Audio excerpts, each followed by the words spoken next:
ল'ৰাবোৰ ছোৱালীৰ নিচিনা হৈ গৈ আছে আৰু ছোৱালীসকল ল'ৰাৰ নিচিনা হ'বলৈ ধৰিছে। কিয় কৈছো এইবিলাক কথা? জমনি যেন লাগিলেও ভালকে শুনিব।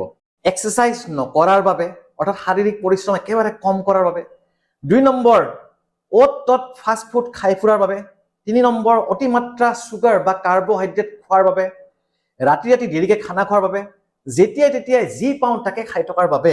পুৰুষ আৰু মহিলাৰ যিবোৰ হৰমনৰ বাবে পুৰুষক পুৰুষ বুলি আৰু মহিলাক মহিলা বুলি আমি বিভক্ত কৰিব পাৰো, সেই হৰমনবোৰ উল্টা উল্টিকে বঢ়া আৰম্ভ হৈছে। মহিলাৰ মাজতে পিচিঅডিৰ সমস্যা দেখা দিয়ে। পিচিঅডি কি?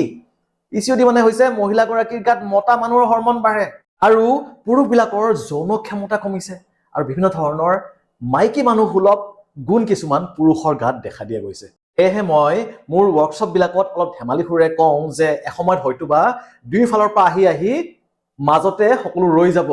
এনেকুৱা নহবৰ বাবে আহকচোন অলপমান আমি শাৰীৰিক পৰিশ্ৰম কৰোঁ, বেয়া বস্তুবোৰ অলপমান এৰি চলো।